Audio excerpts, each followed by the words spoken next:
নমস্কার সবাইকে। একটা নতুন ভিডিও নিয়ে আজকে আপনাদের সামনে এসেছি।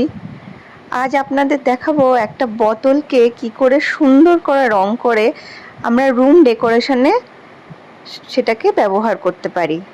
প্রথমে একটি খালি বোতল নিয়ে সেটাকে সুন্দর করে সাদা রঙের একটা কোটিং করে নিতে হবে।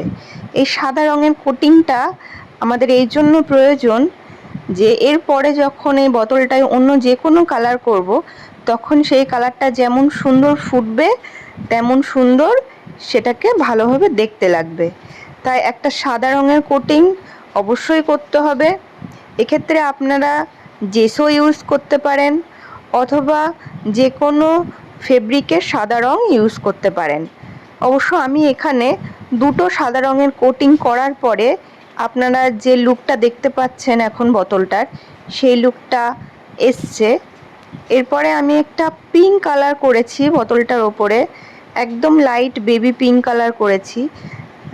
আমার এই রঙটা খুবই পছন্দ ছিল। এই রঙটা আগে আমি সেইভাবে কোনো বোতলের ওপরে ইউজ করিনি, সেই জন্য এই রঙটাই আমি করলাম।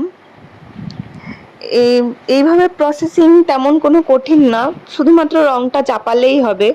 রঙটা খুব ভালো করে বোতলটার গায়ে সব জায়গায় দিতে হবে, তাহলে বোতলটাকে সুন্দর লাগবে দেখতে। আপনারা দেখুন আমি কিভাবে রঙটা করেছি। দরকার পড়লে পিঙ্ক কালারটাও দুটো কোটিং করলে এরকম সুন্দর একটা ফিনিশিং আসবে। এবার একটা বোতল যত সুন্দর ফিনিশিং হবে তত কাজ করতে ভালো লাগবে। এরপরে আমি কয়েকটা ফুলের ছবি, পাতার ছবি এঁকে নিয়েছিলাম বোতলটার ওপরে পেন্সিল দিয়ে, এবং সেই পিঙ্ক কালারের সাথে সামঞ্জস্য রেখে আর একটা কালার করেছি। এটা হচ্ছে একটা ব্লু কালার, যদিও একটা ব্লু কালারের মধ্যে আমি হোয়াইট মিক্সচার করে তারপরে আমি এই কালারটা নিয়ে এসেছি, নিয়ে সেই কালারটা করেছি আস্তে আস্তে। পুরো প্রসেসটাকে কিন্তু ভীষণই ধৈর্যের একটা ব্যাপার থাকে। যে কোনো কাজে ধৈর্য যদি থাকে তাহলে সেই কাজটা যেমন সুন্দর হবে তেমন তার আউটকাম দেখে নিজেদেরই খুব ভালো লাগবে। খুবই ধরে ধরে আমি পুরো কাজটাকে কমপ্লিট করেছি। করার পরে আপনারা দেখছেন যে বোতলটাকে কেমন লাগছে দেখতে।